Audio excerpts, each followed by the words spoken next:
everybody. Thank you so much for joining us at RG Podcast. This is Isaiah Diesel, joined with two very special guests. Actually, very special guest, Jason, who is actually my former college classmate. So thank you so much for joining us. Where are you calling out of today? Oh, thank you. Yeah, I'm actually in Quincy, Illinois. Actually, right on the Mississippi River border in between Missouri and Illinois, and so on the Illinois side. So, thank you very much. Yeah, It's of wonderful course. to be here. And Sid, as always, vicious as always. El Sid Vicious. Thank you for joining us. Man, this is about your 10th time on here, Sid. I don't think it's that many, but it's been a Almost. couple. Yeah. Yeah. Well, thank you so much. We were hoping to have a very interesting conversation today. Before we get started, we just want to ask you, I want to ask you guys both a few questions. So if you wouldn't mind, a little lightning quick round we call friendly fire. So Sure. first one is that if you're making the ultimate waffle, what are the three ingredients you're putting? And I'm already guessing one of them is going to be maple syrup for Sid. So, right, Sid? So what are the other two, Sid? For three ingredients on a waffle, usually I only put two, but for sure butter and some maple syrup. Yeah, come on. It's a little stereotypical, isn't it? Yeah, maybe he's Canadian. He's Canadian. No, you could put a little nutmeg on it. I've had that before. Not bad. Yep. Immediately my mind went how to make a waffle. Well, flour and water and maybe some milk and eggs. Yeah. So actually, I think for me, I'm big on maple syrup and powdered sugar. Powdered sugar. I like the powdered sugar. And sometimes I put, believe it or not, peanut butter. Oh no, that's actually not that bad. Yeah, peanut butter. Apparently. I'm going with whipped cream, strawberries, and a little bit of honey. All right. So not too bad. Sid, what is your favorite? I want you to tell me your favorite horror character of all time. Horror character? Yeah, like horror movie. Oh, actually, that would be Gabriel from a movie called Prophecy. Oh man, that's the Christopher Walken. Christopher Walken. Yeah.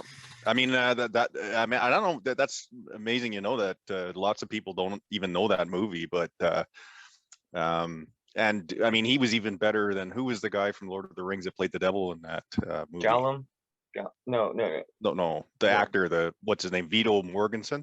Oh, Viggo Mortensen. Yeah, he played the devil in that, but Christopher Walken's character was, for a horror movie, he was awesome.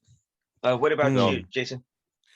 For me, I always go back to sci-fi horror, and I've always liked the movies like Predator, Alien, Sphere, Abyss, different things like that.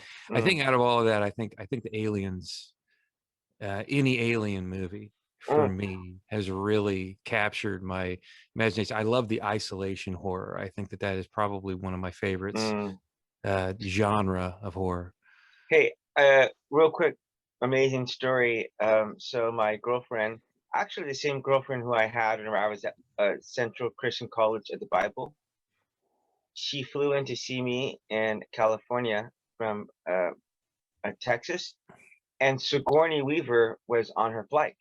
So whenever I was waiting to greet her with a sign that I made, and I saw Sigourney Weaver walk out. I was like, "Hey, my girlfriend is just coming here first time in California," so she signed it for her. But it's pretty cool. I think my favorite one was Freddy Krueger, because in addition to just killing people, he had some really creative ways to kill people. So it's like, what's the other guy's name? The Voorhees guy. He's just whacking people to death with a machete. That would be Jason. Every time, which would be me. Jason. My name. It's pretty redundant, just, and then the Michael Myers is just a knife every time. So, okay. So last question. Actually, this question is only for Sid. Or Sid, I know you don't believe in God, but if any one version of God could be true, which one would that be? That's actually funny you asked that, because I had a question on Facebook regarding that. Well, it was kind of like that. It was basically saying that if you had to pick between two faiths, like you had to, there was no choice, like these are it, would you pick animism or polytheism? So my answer is anything with a booze god. And then I went on Wikipedia, and you can find all the lists of all the gods that have anything to do with alcohol. Yeah. So like the god of wine, the god, and it's actually a great big list. So I jokingly, I threw that list up. I said, I'll follow any of these guys. Like if these guys are, so, I mean, that's kind of a jokey answer, but yeah. Like Dionysus just Dionysus. I didn't know. Like I instantly thought of Dionysus, but I mean, there's a whole. I didn't even know this, and the Norsemen had a god of alcohol. Oh, I didn't even know that. So Vic, can you? Jason and I are both Christians, but can you tell us really briefly where would you rate on the docking scale? And I got to tell you, you've got to be the most least combative atheist I think I've ever met in my life. And you haven't seen me on Facebook, but yeah, okay. I mean, I'm extra polite for this show, but yeah, Facebook I can get a little heated, but he's Canadian, so they're always polite. Jason, is that how that works? Yeah, except for ice hockey. As soon as we get a stick and blades in our feet and stick in our hands, we turn ugly. Yeah, we save it all up for that. Yeah. See, I'm a Pittsburgh Penguins fan. Oh, Mr. Crosby and Company, yes. Yes, Mr. Crosby and Company. That's right. So Flurry and friends. Yeah. So Sid, where would you put yourself on that scale? And are you necessarily opposed to God, or are you just not convinced that there is a God? Like, how would you parse that? Well, and again, we thought that scale that was 1 to 7, correct? 1 to 7 being like the hardest hardcore atheist. Yeah. Like, so I think it'd be 5.8 or something around there. Mm-hmm. And sorry, what was the second part of the question you asked? Like I may be wrong, but you haven't came off as someone who's necessarily hostile to God or religion, but it's more like the implications that happen sometimes as a result of that. I wouldn't necessarily agree with that. I mean, I'm not hostile towards God, because how could you be hostile towards something you don't really believe is real? I mean, that'd be like it'd be like being hostile towards Santa Claus because he wasn't, but well, I mean, you don't get your gifts if you don't get your gifts. Well, that's true. Yeah, I get lots of coal, trust me. But there are some versions. I'm not as adamant as Hitchens was that religion poisons everything, but there are definitely versions of religion that I would be opposed to. I guess I always, again, jokingly put it on Facebook. I said, it's not God it's not God I'm not happy with. It's God's various fan clubs that I have some issues with, right? It's not the idea of a. I mean, I guess there are some versions of a God I wouldn't be super happy with if it was true. I mean, because everybody, when people ask you that question, they always presuppose that this God's all moral, all loving. Well, what if it wasn't? I mean, it could very well be there's a God that's malevolent. Right. Well, how good would that be, right? I mean, if some guy showed up or some entity showed up saying I'm God and you got to kill these people and you got to do this and that and the other thing and that I don't really want to do. I don't think I'd still have to believe that he was real, but that doesn't necessarily follow that I have to follow him. Right. Right. Speaking of which, I want to ask you a quick question before we get into the meat of our topic today, which is Jason and my journey to Bible college. And I'm really hoping that some people listen to this and have maybe a little bit more empathy for the people who are Christians or who are ministers, because when you kind of understand from the back end of some of the things that we experience, even if you can't have empathy with us for not experiencing that yourself, you can still understand that, hey, we're on a journey, we're on a spiritual journey, and sometimes we ourselves get scarred by Christians, and we are Christians ourselves. And so we just kind of want to share that journey, and some of the insiders club, I guess you could say, the insiders position. But that being said, I want to ask you real quick, did your parents ever teach you about Santa Claus and or the Tooth Fairy? Like, did you ever do the money under the or the money under the pillow, or the Christmas, like leaving carrots for the Santa's reindeers or anything like that? For me, yeah, we did all of that stuff. You know, it was never one of the Oh things God. like it really, no, it was never one of those things where it was like, well, that's because I did grow up in a Christian home, but they weren't like, well, that's demonic and everything like that. We did Halloween, we did all of the stuff like that. We read Harry Potter all the time. You know, I mean, there was just all these things that Christians during that time, like during the 90s, they were really pushing. And I'm saying pushing hard to get rid of all of this stuff. I mean, it was pretty it was like a Salem witch trial of just old traditions that we Yeah. have. Well, that- SpongeBob was gay, apparently. Yeah. Can I have a quick apparently. just on that topic, just a quick question for both you guys, actually. Sure. I don't understand during the 90s, like you said, with the Harry Potter thing, I don't understand the fascination with Harry Potter or the opposition to Harry Potter, because if you read C.S. Lewis, The Lion, the Witch, and the Wardrobe, there's like, isn't that the same kind of book? Like I've only read half of one of. I'll be honest, I'm probably the last person on the planet that's ever read any Harry Potter, because I was too old by far when it came out, and just recently my nephew started reading it, so I'm starting to read it with him. But I instantly, when I started reading that book, the first one, the Harry Potter and the Philosopher's Stone, it instantly reminded me of C.S. Lewis and The Lion, the Witch, and the Wardrobe. And I don't know why you would be opposed to one and embracing of the other. That's just kind of a quick question to you guys. First of all, you dodged my question, so I want you to answer the Santa question first, because you got to answer all the questions here. Yeah. First, okay. Santa Claus. Oh yeah. We did all the same things, just like God. You know, we did Santa Claus, we did the Tooth Fairy, we did Halloween, we did, yeah. But it didn't take that long to figure out that Santa was your parents, you know, like. I feel totally robbed on the Santa Claus thing, because it was funny, because sometimes some kids were talking at school about whether or not it was real, and it was like never even a question for me. So I feel superly robbed by that. And I didn't get a chance to trick or treat until I was 18 years old, and I got like 5 pieces of candy, because the parents were like, really, dude? You're out here? Like, here's 1 piece of candy. It was so demoralizing. But to answer your question, I don't know, because a lot of Christians hold double standards for a lot of things. But I mean, if I'm just to merely guess, I think part of it maybe has to do with actually, I don't really know. I can't really get. Oh, that's fair enough. I can throw something out for that one. I mean, I think there's several different places there that I see this.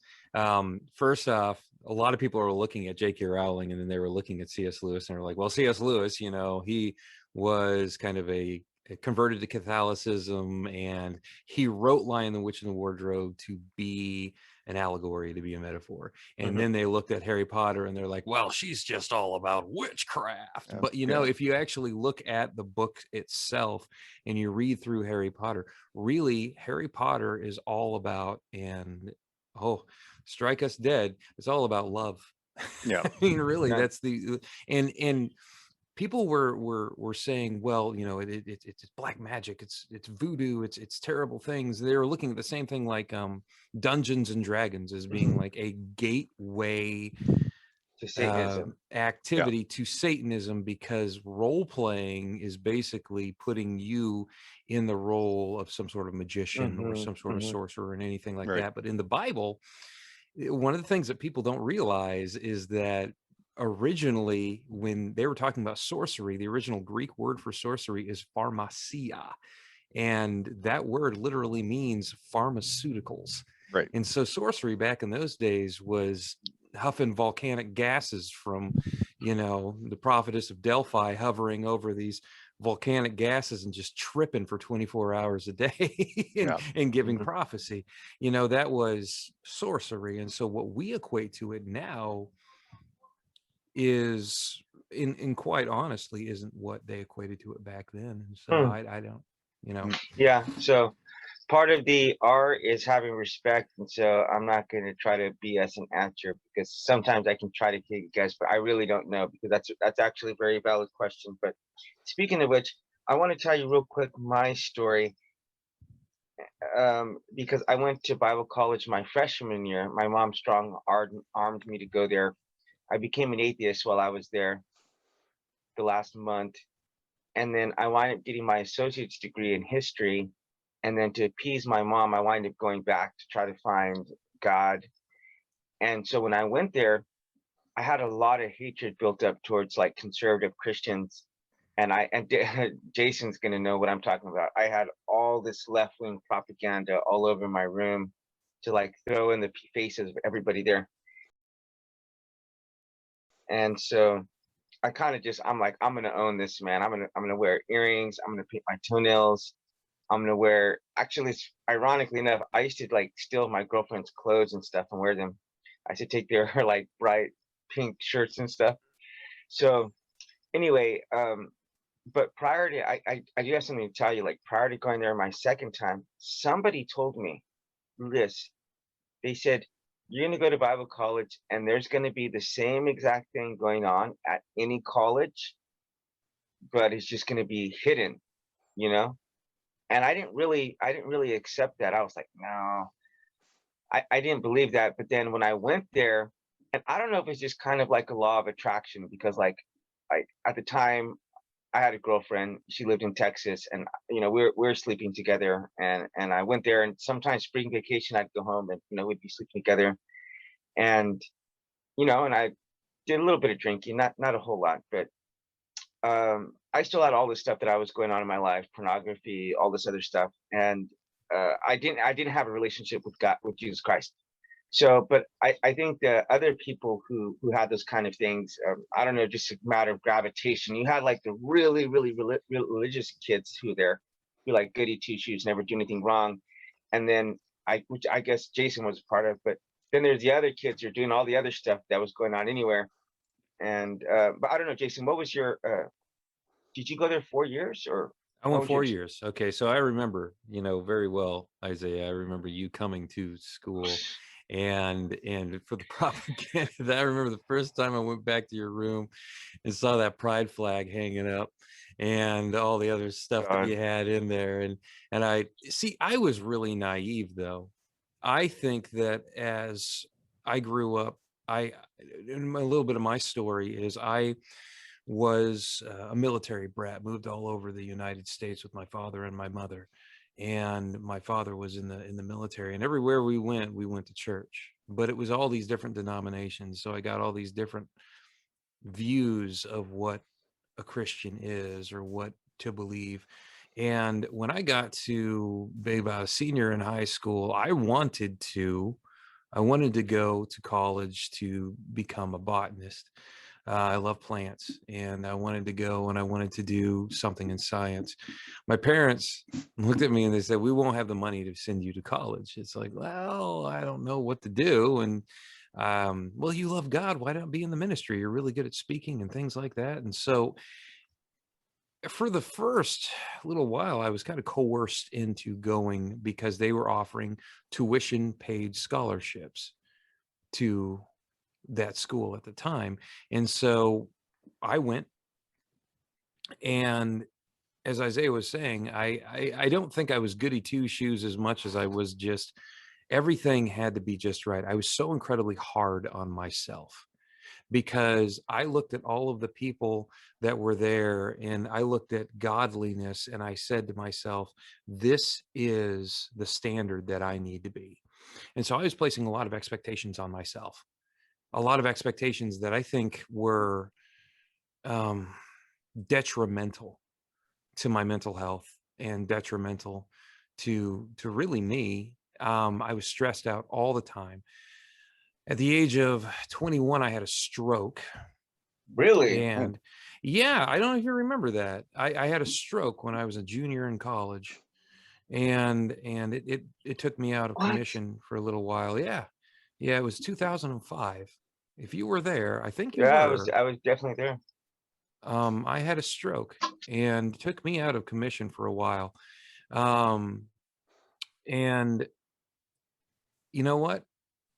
Nobody really visited me. Nobody really did anything like that. There was the professor and his wife came in and they offered me a place to live around campus so that I could go back to school.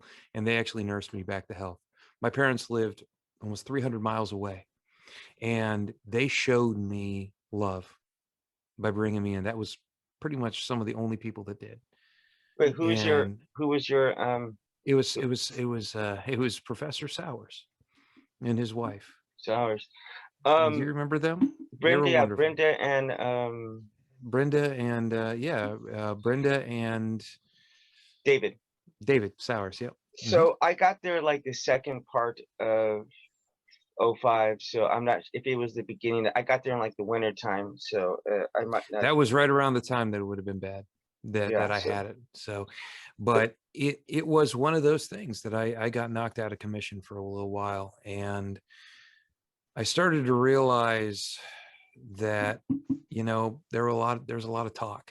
Mm-hmm. There's a lot of people that would say, you know what, we're praying for you. We love you. Wow. We care about you.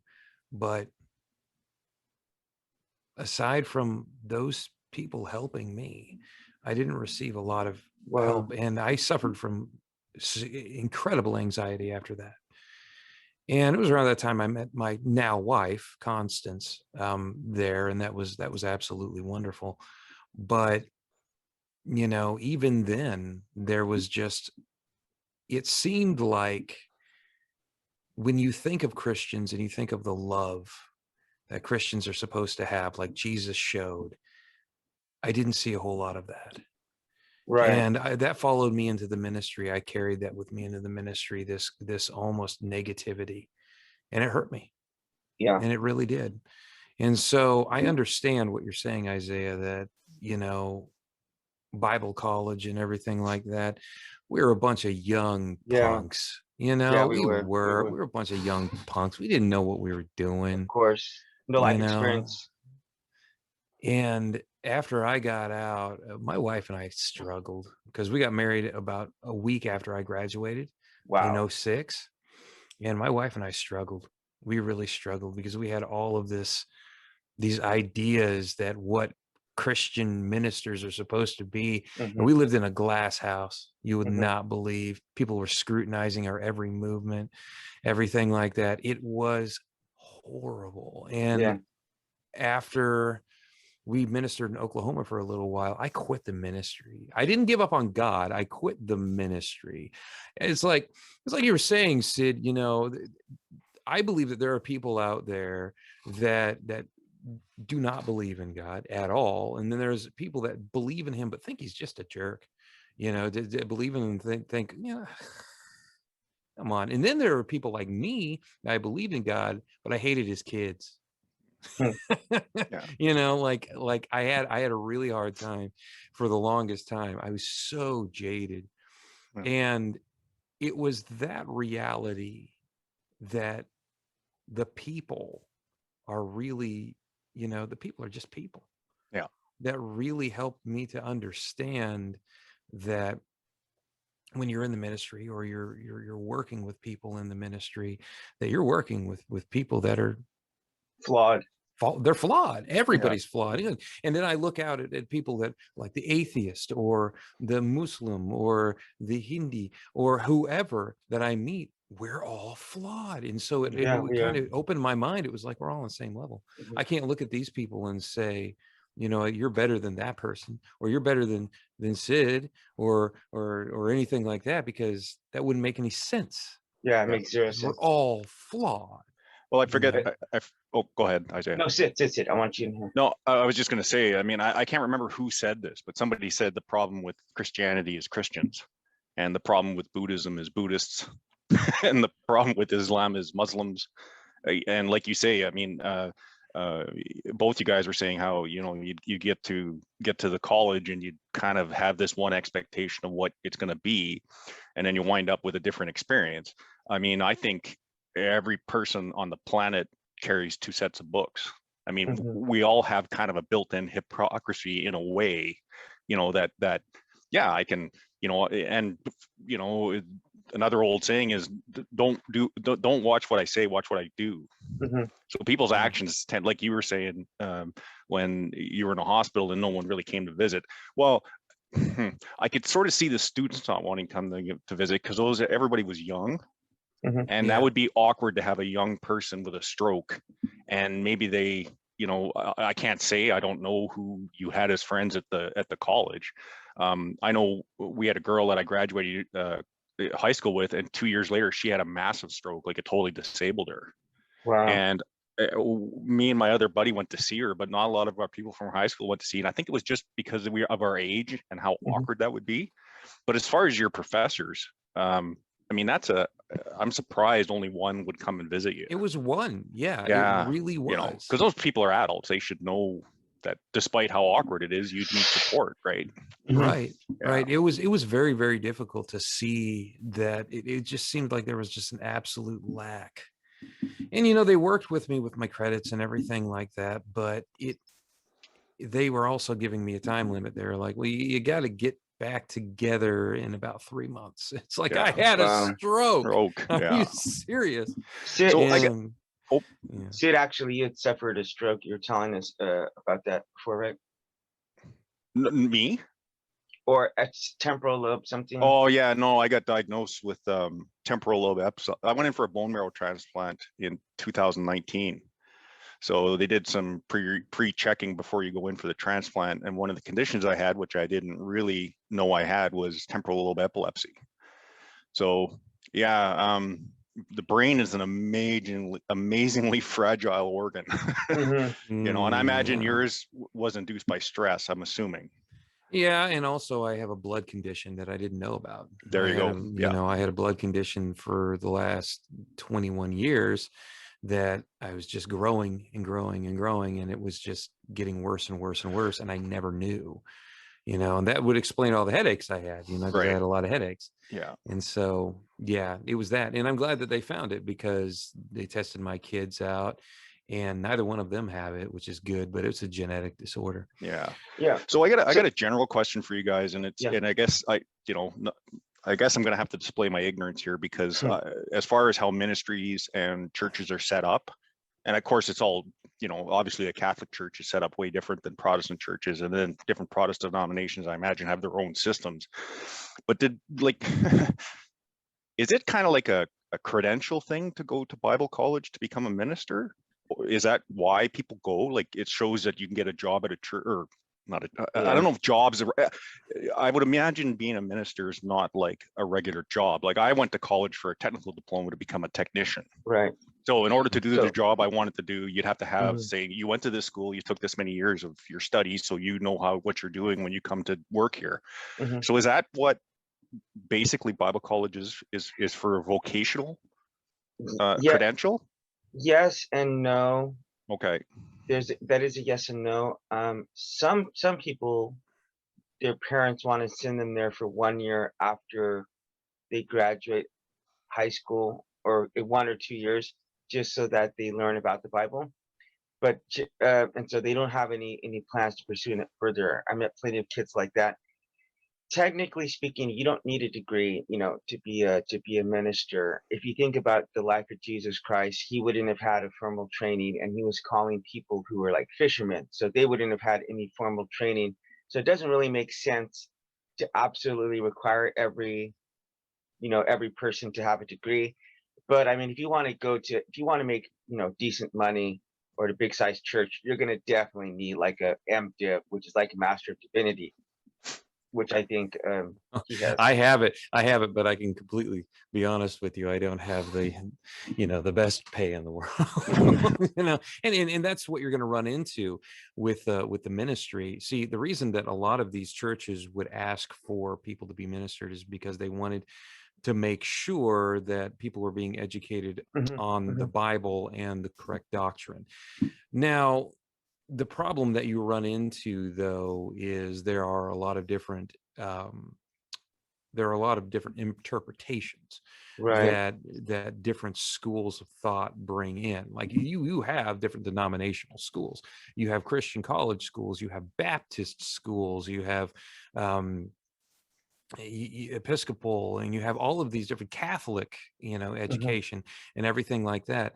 Because the difference between something like your vocation, Sid, with going to tech school is that's pretty, black and Standard. white, right? I mean, it's pretty Universal. standard. Yeah. It's universal. I mean, this plugs into this and this works for this, and you type that in and that's what's going to happen. But when it comes with faith and everything like that, it is over 2,000 or even more than that years of people talking with each other, learning from each other, deciding on theology with one another, and then in our view and in our faith. And this is even harder for a lot of people to believe, is that the Bible, we believe, is inspired by God. Now that is one that is probably one of the biggest divisions, I would say, in a lot of churches, is whether or not it's fully inspired. And so you also have that. You have people discussing that, like, what does this mean? What does that mean? And so that's one of the reasons why you go to a 4-year Bible college that a lot of churches require you to, and they really do require you to, because they want to make sure that you have a good grounding in the scriptures or in whatever their denomination is laying out for you. Because so that makes that's sense. kind of the That makes idea. sense. Yeah. Now, can I go ahead, Isaiah, or you got one? Yeah. No, I was just going to say, so again, as a novice to this, is there a difference in, like, you have a master's in sorry, you said It's called the Masters of Divinity. Divinity. Yeah. Okay. Is there a difference between going to college for that and somebody that takes a degree or a bachelor of theology? Yeah, there's a little bit of a difference, and Okay. the difference in that is theology really focuses on the actual scriptures themselves, like the theology of Christianity. Divinity actually focuses on different aspects of the ministry, like chaplaincy services and pastoral care, counseling, different things like that. And so that's kind of what I actually am a counselor. I'm a certified marriage counselor. And so I'm able to sit down with people in, I call it a pseudo clinical fashion, and kind of sit with them and go through marriage counseling and different things like that. And I can counsel individuals through their problems as well, as not just a believer, but also somebody who has a background in counseling and a little bit of psychology and philosophy. Philosophy is another part of my degree, and because they teach you philosophy as well. I do want to tell you something, Sid. I am, because I don't know, I had a personally bad experience, very bad experience. And it's not as though I'm entirely against Bible colleges, but the thing is that you got to understand, if you're taking a bunch of like 18-year-old guys there, right? They're very susceptible to, I guess you can call it getting brainwashed into a certain way of thinking. And then it's like a bunch of guys, like, we all just want to watch as much pornography and, masturbate as much as we can. I mean, that's any typical 18-year-old guy you have. So it's if I would have had the experience going to Bible college right now as a believer, as a matured person, it would be totally different than my 18-year-old person, totally different. So I think there can be some indoctrination that happens there. I saw a lot of indoctrination, and it's like, okay, what winds up happening is maybe not so much at this place, but you wind up like loading these people up with a lot of debt, and they kind of they had a bunch of churches, which this school did very great, who would individuals who would contribute so that the children, the students could go there debt free. So they would pay you for your tuition, and that was actually really good. I say that was incredible that they did that. But a lot of these other schools, people graduate with these gigantic student loan debts, and on top of that, it's not like an officially accredited university. Like they don't have the same kind of standards that other universities would have. So for example, when I graduated, I tried to go get a master's degree, and they didn't accept, they wouldn't accept my my bachelor's degree. So Yeah. it's very limited in what you could do. And in fact, a lot of people, I know a lot of people from ministry who got out of ministry, and they're kind of just doing stuff like, I know one guy who's like a plumber. Some of us are like just teachers' aides, because there's no real like skill set. You know, you're just you. And the truth is that, and the point is, what I'm trying to say is that you don't, in all practicality, you don't need a Bible college to do that. Like the Holy Spirit is like your Bible college mentor, and you're able to learn these things. I literally learned more in 2 weeks actually being a Christian, studying the Bible by myself, than I did, in 4 years there, because And yeah. And I was going to say, one of the things that you had mentioned was you got these people, because the accreditation doesn't transfer over, and so people who are getting a ministry degree, they say, well, this is what I'm going to do. Right. And so they go into the ministry, and they are not mature in what they do, and so you get these ministers that come in, and they do more harm than they do good. We're talking ministers that aren't ready to be in the ministry, but they Yeah, do it because absolutely. that's all they've got as Well, a degree. I'm going to screw this up, who did this, but I think it was Daniel Dennett. I don't know if you guys know who that is. He's a philosopher and He's one of the quote Four horsemen. Horsemen, right? Yeah. I'm familiar with Dennett. Yeah. Yeah. I think it was him that they set up a project where they went to interview ministers that had basically stopped believing, but were kind of stuck in the job. And I think it goes back to a little bit to what Isaiah was saying, where they had this degree or this certification, and it was really only good for one job.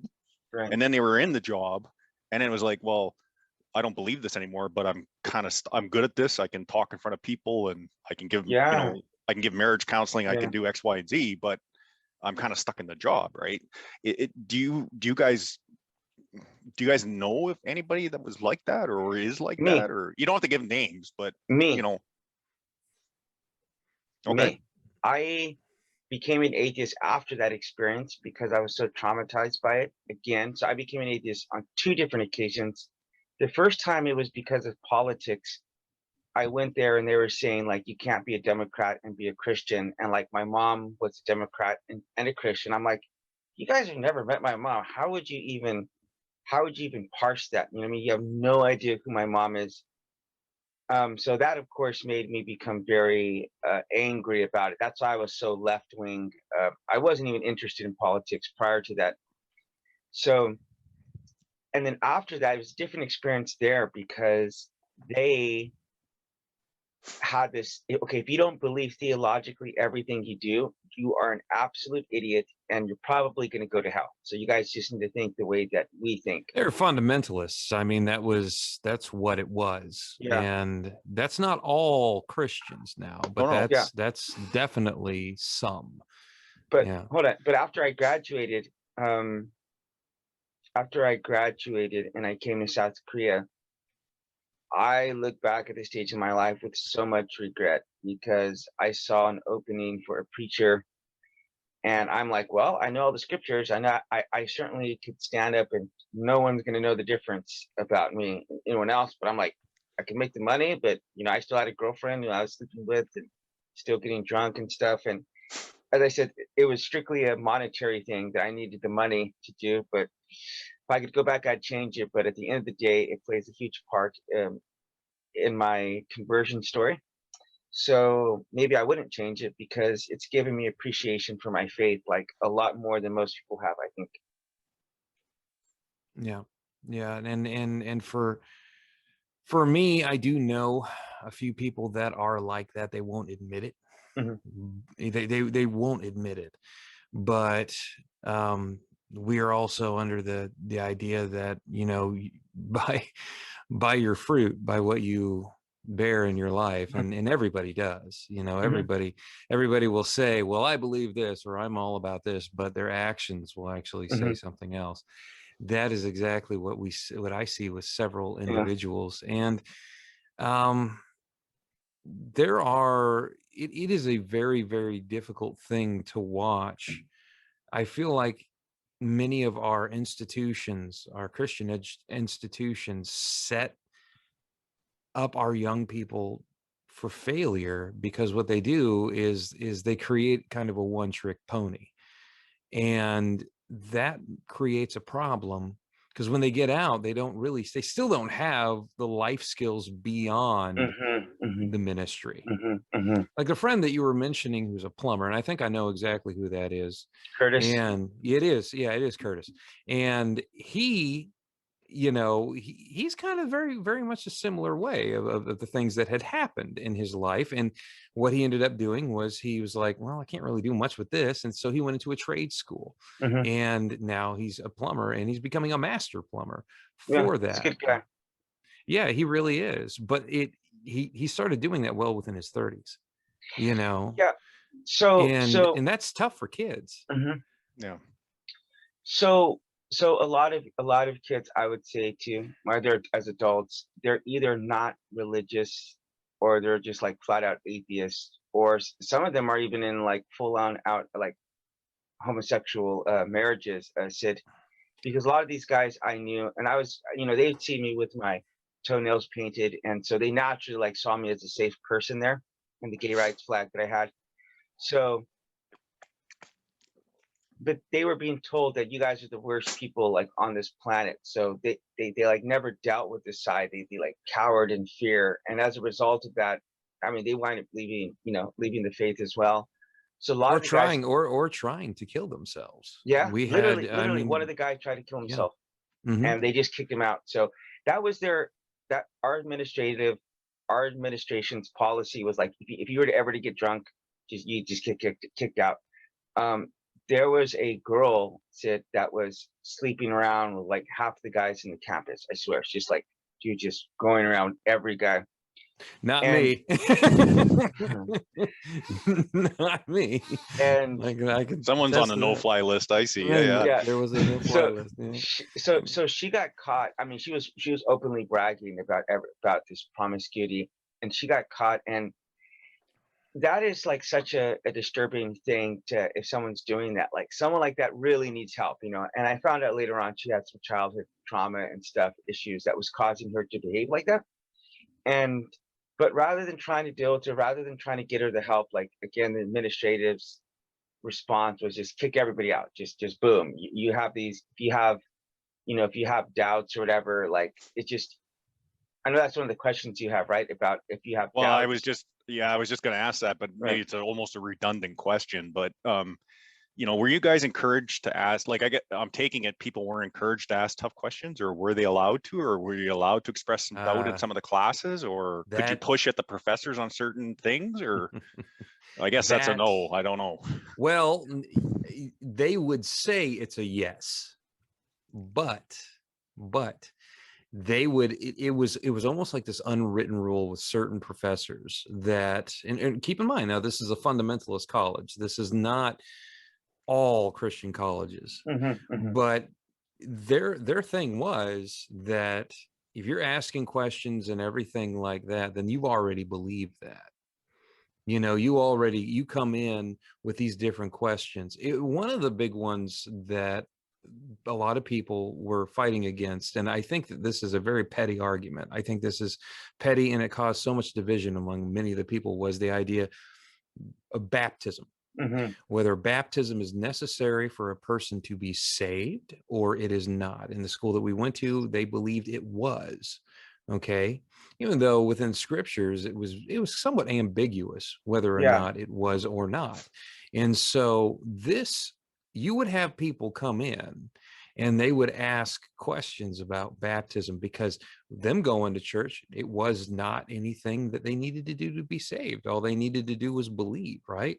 And so they would ask these questions, and it was almost as if the professors didn't have a lot of grace for those questions, and I saw that.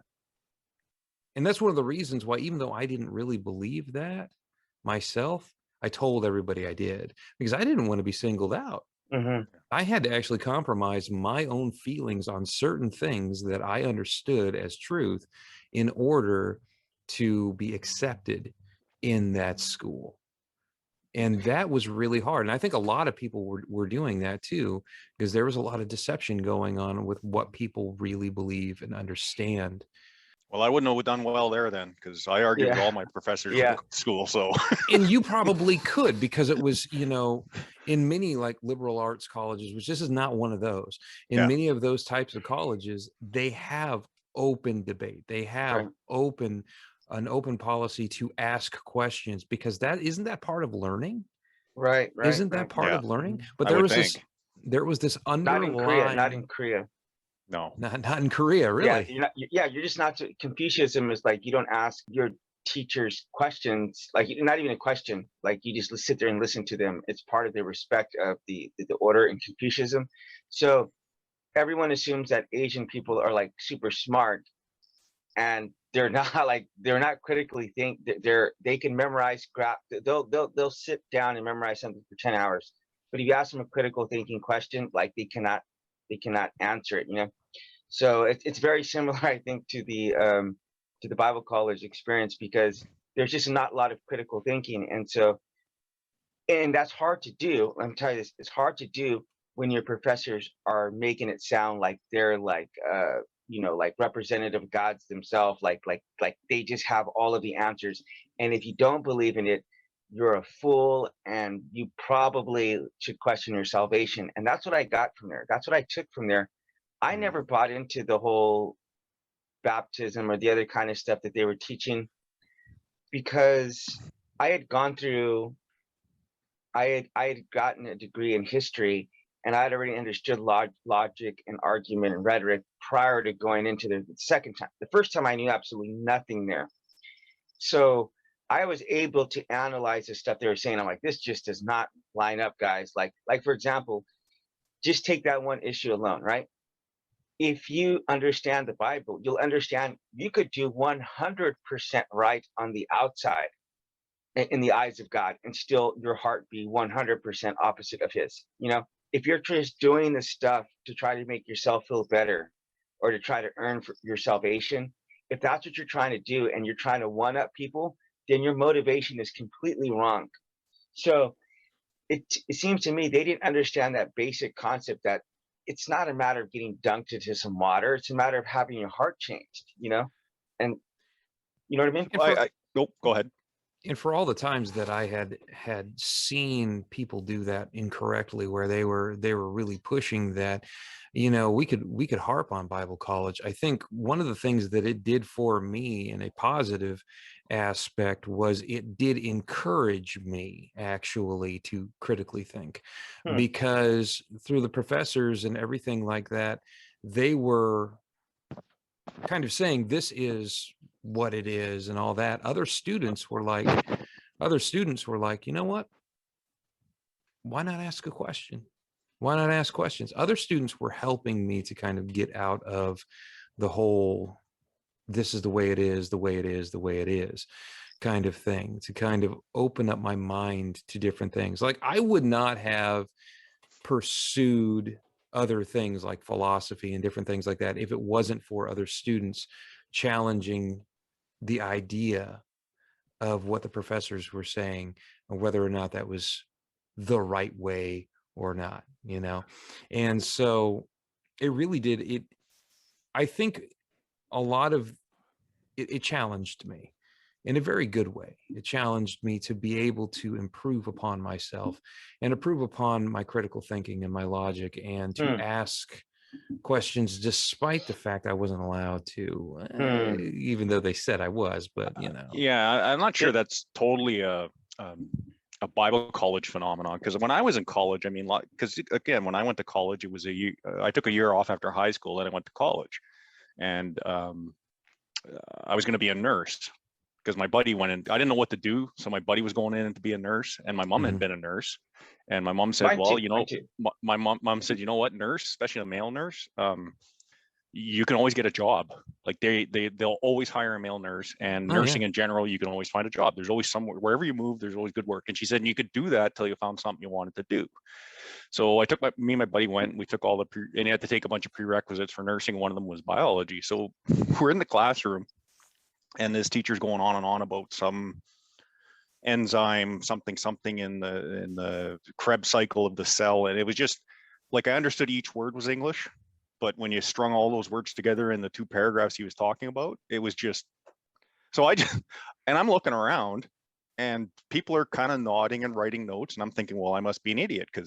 So I put my hand up and I said, everything you just said for the last 3 minutes, you're going to have to go through again, because I have no idea what you said. Like, honestly, I said, I have no idea what you're talking about.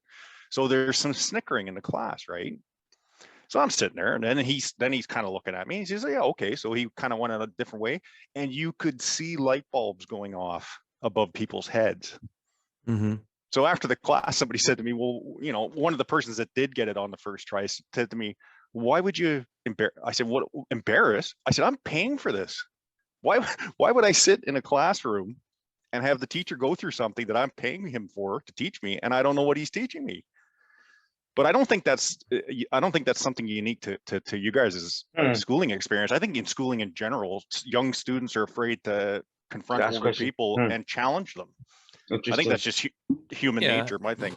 But but then, I was just going to say, but then if you compound that with a person and their idea of eternal salvation. Yes, I was just going to say that's the difference. Then there's a anxiety that kind of follows that in many ways. So I guess hard. I guess so. Then one of my last questions, I guess, is that and maybe you guys have already answered it, so maybe this is redundant, but I'm definitely getting the feeling that the purpose of Bible college isn't a spiritual development; it's a vocational development. Right. And I guess as a add-on to that, how big a problem is that? Are they trying to pump out ministers, or are they trying to because I'm getting the feeling for you guys that what they're trying to do is pump out ministers that, okay, we've taught them this is the doctrine, this is whatever, and this is what they go tell everybody. Is that fair? Or so it's really interesting, the comparison you're making between being a doctor or the chemical or the engineering one that you're talking about, Sid. I will say this, I'm not entirely sure that it's a malicious thing that they're trying to do, because I think that if you're like, let's say like a 50-year-old professor and you have the life experience and you genuinely want to steer these kids in the right direction, like that's a good thing. It's not a negative thing. The problem is that you got to understand, you have a bunch of guys here, especially out in the Midwest. There's a bunch of guys who've left home for their first time at 18, and a lot of people were doing things like drinking and there was this one room, like literally it was like an opium den with dipping. This guy, I swear his name was Tex. He was from Texas. Tex. He would literally have gallons and gallons. I don't know why, he would save the spit from his dipping, when he chewed the tobacco, and he had like gallons of, it was disgusting. But really these guys, they just wanted to be kids at 18 years old. So if I have a talk with an 18-year-old person who hasn't traveled or is not a father or hasn't had any big losses in their life, like there's really only so far I could have a conversation with them, So you're trying to teach these kids, who I would say the vast majority of them are not Christians. Like they're there because their parents are putting pressure on them, like my parents. I didn't become a Christian until the age of 32 years old. And that was literally a full decade after being in college. So you have this, and then you have a lot of guys there who are struggling with mental health issues, and they've suffered from abuse as kids, and everybody has to put on this front like we're okay, we're good, we're spiritual, but inside, I'll speak for myself, like a month before going to Bible college, I had digested like 150 sleeping pills. And I went to bed not thinking I'd wake up, and I woke up with the biggest headache. Like I literally felt like my head was like to the sky. Felt so big. And I had to spend 3 days in the hospital. And another guy who I know was in there, like he just broke down, and one day he broke his arm by punching the wall, and his hand got like really swollen. But he told me at a previous time about his extensive drug use and alcoholism, and another guys I know too. One of the guys here who I know in South Korea, so alcoholic, like full on alcoholic, and just didn't get the help that he needed. So I think if I'm going to give advice, like, it's fine to have the institution, but you got to really understand there has to be a spiritual side of it that isn't just a matter of like just getting the grades or passing classes. I think there needs to be more emphasis on that. And probably I would, I mean, I hate to say this, but I probably wouldn't admit anyone under the age of 20, because I think you just need a couple of years. Like the Mormons take a couple of years off to grow. South Koreans take 2 years off and they go to the military. So by the time they actually do go to college, they can learn a lot more. But I don't know, what would your advice be on that one? In what I'm looking at it is exactly what Sid said. I think that what they do in Bible college is they equip you intellectually. Okay, they equip you intellectually. You have to understand that you have an intellect, right? You have an intellect, and you also there's a spiritual part of things too. It's that under the surface type stuff. Okay, that brings about feelings and brings about temptations and brings about different stuff like that. What is that driving force that's underneath all of that? And that's the thing that they don't really equip you to work with. You know what I'm saying? Yeah. They don't really equip you to be able to better that part of you. How do you fight temptation? How do you're given all of these rules, right? You're given these rules, you're given these requirements and things like that, but you're not equipping me with the actual psychological means in order to follow these rules. You're not equipping me with that. We had a class in Bible college called spiritual formation. And it was basically a semester, and I felt it was a joke. I honestly, I didn't think that there was much formation going on. It gave you kind of the rigmarole: read your Bible daily, write stuff down, pray daily. Okay, great. But there's got to be more. There's got to be actual application. There's got to be, how do I apply these things to my life in order to follow that which is being given to me within the scriptures? Because hey, there's some hard-pressed stuff in there. I mean, really, if you look at the 10 Commandments, I mean, it tells you several things. You're not supposed to steal. You're not supposed to lie at all. No lying whatsoever. Okay. Yep. I mean, that's not easy to get yourself away from, because you have to teach a child how to lie. You don't have to teach a child how to lie. They do it automatically. Yeah. It just becomes part of them, and so it's just something that is ingrained in us to just break these rules, and we're not equipped, I think, how to do that. And also we're not equipped how to deal with the very broken people that can come into churches. That's one thing that we're not equipped with. So a young minister goes in there, and that was me. I went as a youth minister, and I went into a church that was dysfunctional. I mean, it was dysfunctional, and we got so burnt out within the first year. My wife and I were about done. We were just about done. We did not know that the ministry would be like this, that there would be hypercritical individuals. We thought it was all going to be sunshine and roses, that people were going to be super nice, and that everybody was going to be just like Jesus. That is so wrong, because the church is actually a place for the sick. It's a place for people who need help, and that's okay. That's what it needs to be. But we weren't equipped for that.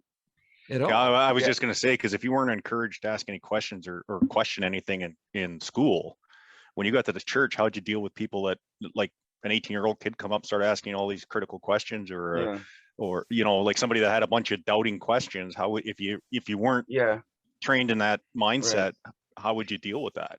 And you know what? Go ahead, whoever. Yeah, you know what, Sid?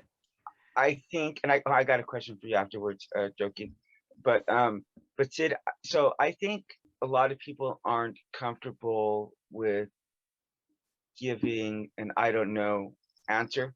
And so, as you notice, I do that a lot of times in the podcast, because that's literally one of the things that caused me to become an atheist. Because when I was there and I would ask the professor some of these questions, and then they would try to give these cockamamie, jibber jabber responses and justifications. It was a slap in the face to my intellect, honestly.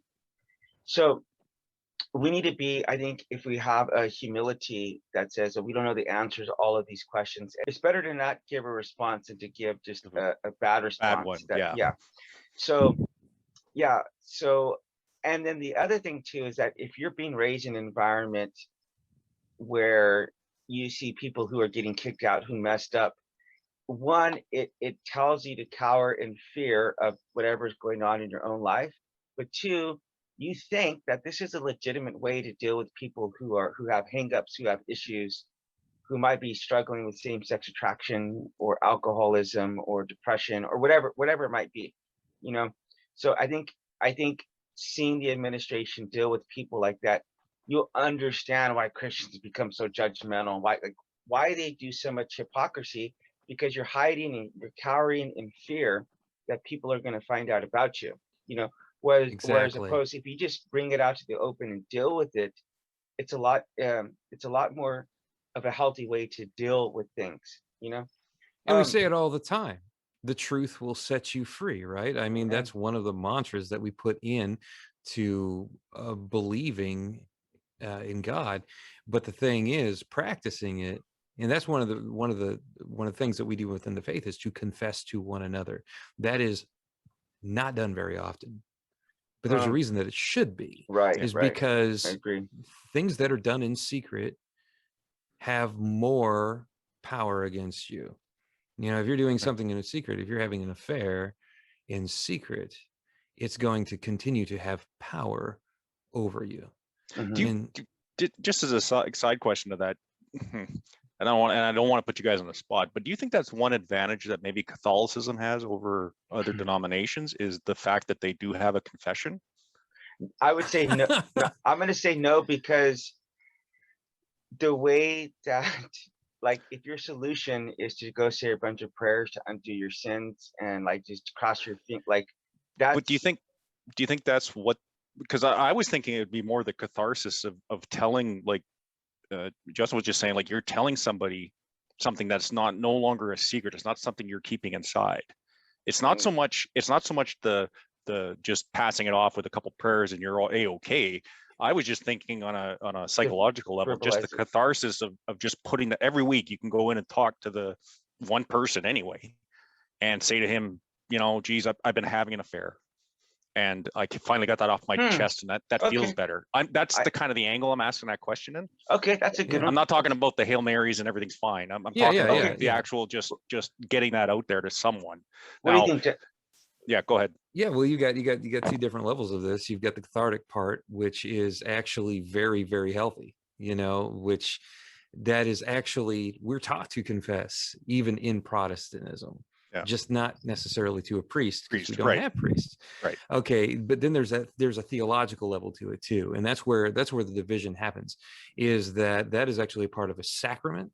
Okay, and the whole idea of the sacraments is it's what you do in order to be good with God. And where the Protestants differ from the Catholics in that manner is that you can't do enough to be good with God. It's what Jesus did for you. So that's in what you're describing, Sid. Yes, I believe that the whole mandated confessions could have a good have a very good way about it. Do all Catholics confess everything? No, absolutely not. Yeah. But in your cathartic idea for that, I believe that it could actually be very beneficial for a person. And so, and I teach behind the pulpit, please confess your sins to another person that you feel is safe within the church. And I hate that I have to actually make that distinction, that find somebody you believe is safe in the church, right? Because there are people who are not. They'll want to use it against you. They'll well, either that, or they'll want to use it as some sort of boon to how much they know. It's gossip. There's a lot of gossip that happens in churches, Sid. Like a lot. Thank God you do not go to church. Well, hey, trust me, you get three people together, somebody's gonna be gossiping about somebody. Sid, church or not church or anything. Yeah. Jason, real quick, we got to rush on time, so I want to ask you a quick question. What was your best and worst experience? I think you've already covered your worst experience. So what was your best experience in Bible college? Oh, by far my best experiences that I had in Bible college was some of the retreats that we went on, because we went on these certain little retreats where we got away from the college and we went to, like, say a convention or anything like that, where we were away from the college. It was just a group of us that wanted to go. Okay. Wow. We wanted to go. We signed up for it. We wanted to go. We wanted to learn. We wanted to do that. It was interesting that those were really high points for me, because a lot of the people that went, they'd signed up because they were genuinely interested in what they were going to learn. And as well as me, I was genuinely interested. One of the things, and I remember this very, very well, where there was a guy that we went to school with, and he's still a minister to this day. And what he did was he gathered everybody around, and he had us all kind of individually go in the middle of a circle, and he just prayed for us. He just prayed, no matter what we were going through, no matter what our problems were. And we all knew what our problems were. Everybody knew that that people were struggling with certain things and all that. We would just pray. Wow, that's great. And there was something wholesome about that. There was something beautiful about that, to where we weren't being tied down by denomination. We weren't even really being tied down by religion. It was just us getting together and saying, we care about each other and we want to lift each other up to a God that we all believe in. Okay. And that's all it was. There was nothing supernatural about it. There was nothing like over the top about it. It wasn't speaking in tongues or anything like that, or going off the rails.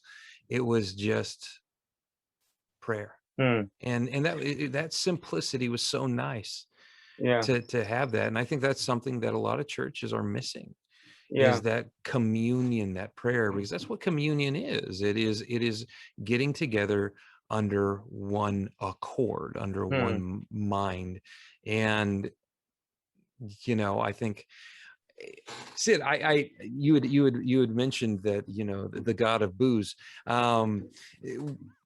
I would imagine you go to a pub or a bar or anything like that, right? Not during COVID. No, well, not during COVID, but you have. And I plan to go back. Yes. Yeah.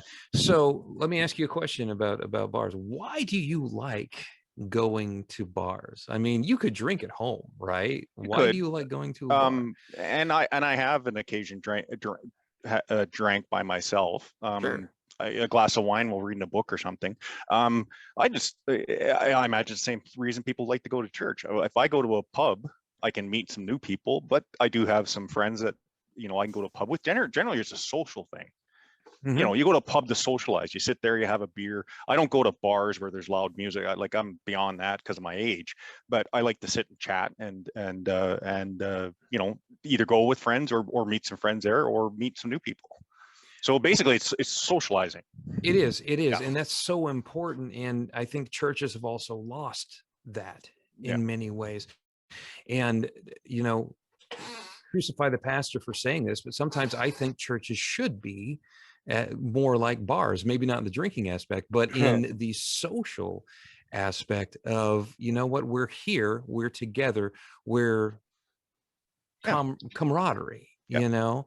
And a lot of times it may be somebody sitting down in the pew and being like, I don't really, you know, I don't like this person, or I don't like that person. They have these, they just sit and don't talk, right, you know, and don't spend time with each other. And that's something we're working with in our own church right now, is getting back from COVID and redoing things and, you know, meeting with one another again. Yeah.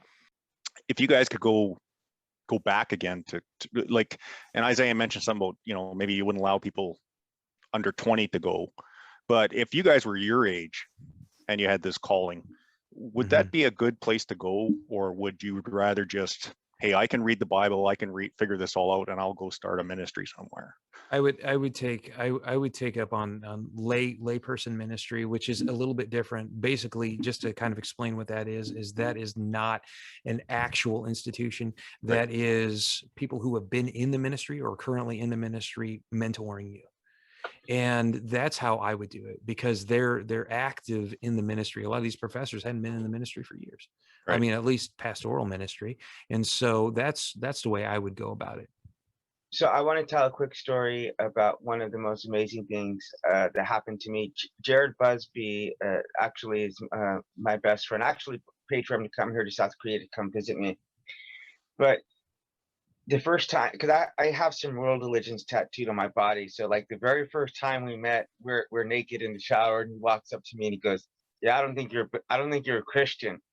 And at the time, I thought in my mind maybe I was a Christian, but I definitely know now I wasn't a Christian. But his honesty, that he just came up to me and he saw it, and I think a lot of other students suspected that about me. But I was making an attempt as much as I could at the time, just with my own power, apart from God, right? One of my roommates was picked on a lot by other people, so I had like naturally became very defensive about him. And there was this situation when we're in someone's room and someone is picking on him, and he actually called him tiny. And it's a crazy story, but the guy actually had like a Prince Albert on him, and he would frequently show it to people. And so he went to like pull down his pants, and the other guy like grabbed him, and because he was being picked on, I was like gonna punch this guy, because the guy was obnoxious. And the guy's a minister now. He's a father now. He's a totally different person. But Jared just stopped everyone. He's like, "Everyone, let's just get down on our knees right now." And everyone just fell to their knees and started praying over the situation. And I got convicted for what I was gonna do. But the guy was one of the maybe the most arrogant guy on campus. He just stood there, and he was the only person who wouldn't stand. And but it was a very powerful moment that really stood out in my mind. And that guy and we used to go for drinks every Friday. If we would have got caught doing this, we would have gotten kicked out. But we would sit there and we'd talk philosophy. He had a pipe, and we talked politics and history. And actually, one amazing story, when he came here to South Korea, we went out again for coffee, and I wasn't a believer at the time. And I started I really started drilling him with the questions that I had for him. And he responded and he answered. And what he said to me stood with me till this day. And he answered those questions so sufficiently that as soon as that conversation ended, I said, "You know what? If I'm not going to be a Christian, it is going to be because I just don't want to be a Christian. I cannot play the intellectual card anymore." I didn't become a Christian for many more years, but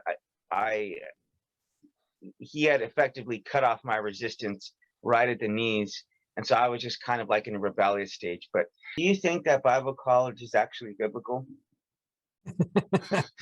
That's actually a really good question. That's a really good question. And one that I have actually asked myself before. I believe that Bible college itself tries to fit itself into the biblical narrative. I think that it tries to justify it as being something that, started by the idea of Paul, who was himself an educated individual. Of course, they had the Old Testament, in the Old Testament, the Old Covenant, they had schools that would teach Pharisees, and the Sadducees would teach all the religious leaders all of the Torah. In fact, education was very important. It was important to the Jewish people, still very important to the Jewish people. That's one of the reasons why the Jewish people are usually so good at business, is because education is very important. And so I believe that, as being stated within the scriptures, no, it is not actually something that is straight up stated within the scriptures, that it is something that we need to be formally educated in order to be ministers. However, it does say that we need to be in the word, and we need to be ready in season and out of season. Right. We do need to know what the word says. And so Bible colleges are a man-made construct to meet a biblical mandate. Okay. So that's basically what it is a man-made construct to meet a biblical mandate. What would your advice be to students at a Bible college? Knowing some students in Bible college right now, my biggest advice for them would be to search the scriptures for yourself first. Okay. Yes. Listen to your professors, put down the answers, everything like that, but search the scriptures for yourself. Another thing is, please do not be afraid to ask questions. I know that it may seem like those are a little daunting to ask professors, especially when it seems like their own theological values or their own theological understandings are what is the correct answer, but that may not necessarily be true. Okay, because they can be challenged by students as well. All right, there is a fluidity to interpretation.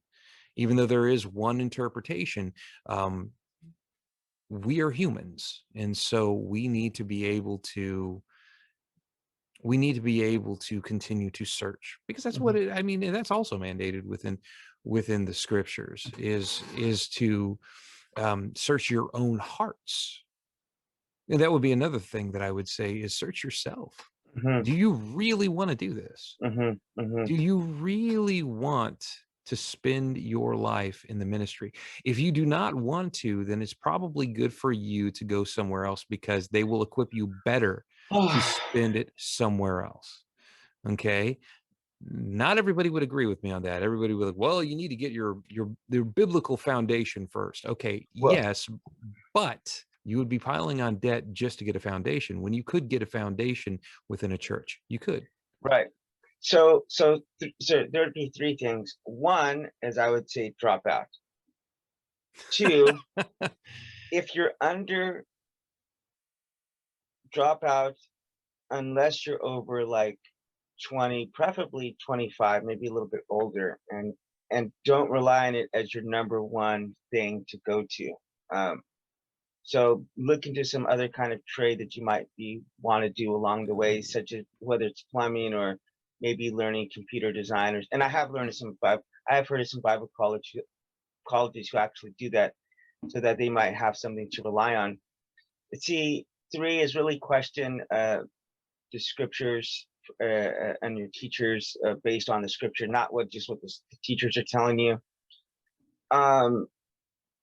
Three, I don't know if that was three, but like, ministry is a lot harder than anything you can imagine. I swear, doing it 6 months, after doing it 6 months and actually dealing with people's garbage that they actually have, it made me never want to be involved in a church again. I mean, you could get really burned out very easily. So it's very rewarding. I mean, I am a missionary now, but I'm almost 40 years old. So my perspective is totally different from back then. And I don't do things just solely based off of, my strength. There's a reliance on God. So unless you have that foundation, though, it doesn't really make sense in my opinion. I'm not saying I'm, my opinion is divine or anything, but it doesn't really make sense to go to Bible college unless you already have that kind of foundation. One, and then if you have that foundation, it doesn't really, I guess, unless you're trying to do some kind of certain job, it doesn't really make sense in my view, to do that. Like, you can learn just as much about God by serving, one, by praying, by fasting. I mean, I learned more about God in just those three things in the Bible by actually practically living it out rather than just theologically understanding things, because I have found the case. Maybe this isn't the case with you. I have found the most theological people I know, the guys who could quote the Bible inside, outside, backwards, and forwards, are the guys who apply the least amount of it. It's head knowledge. And so I think when you're in Bible college, you don't understand the full extent of that. Partially because you're living in like a closed echo chamber, living on campus, right? So in a sense, it's very impractical. You're not going to be doing that the rest of your lives of living on a dorm. You're gonna have a family, you're gonna have kids. So you're learning these things in a time where you don't have a proper, there's not a way to have a proper application of all of it. So, and that's not to say that's just the nature of the beast as it is, but right. So I would just say that you're going to learn more in your life. You're going to have many different experiences that are going to change the way that you think about the Bible, about God. And don't think that whatever you're learning now is totally set in stone. Those would be my advice. But yeah, okay. and you're right on. I mean, I think that what a lot of these young kids do is when they go in, they have expectations. They have expectations about what this is going to be, what this ministry is going to look like. And the problem is that it rarely meets their expectations. They're going to go in, they're going to see kids just like they saw in high school. It's not going to be this utopia that they thought. It's going to be more of like an echo chamber or a bubble, as we used to call it, the Bible college bubble. And so they're going to see this and it's going to cause them to get jaded. And I've known very, very, very many people who have been very jaded by Absolutely. the Bible college experience, but I've also known people who have gone beyond that and have grown as individuals. And I know many people who are still in the ministry despite the experience that they had in Bible college. Bible college may have equipped them intellectually, but they had to learn it themselves and go through the crucible, you could say, of the ministry. And that's exactly what many of them have done. And I'm still friends with a lot of those guys. So the last question I have, if you can make changes at a Bible college, what would they be? If I was to make changes at a Bible college, what would they be? Well, first off, oh, see, that's actually a tough question because, I talk about all these different things. I would have more classes based around spiritual formation. All right. And forming your faith. Okay. Because like you said, there's a lot of people that are coming in, they're not Christians. I would have more based around forming your faith. I would also have more counseling services involved. Okay. For people who are removed, I would have counseling services available for them to work on restoration. This is something that churches don't do very often, and it's actually biblical, is to work to restore a brother or sister in Christ. And so I would have a restorative ministry within these institutions. If you want us to live a certain way, help us to live a certain way. Okay, don't just set us down and say, you have to do these things. Or to a 19-year-old kid who's never been off on their own before. Right. I knew people in Bible college, and I kid you not, they had been homeschooled their whole life. They didn't know what sex was. They had no idea what sex was. Are you serious?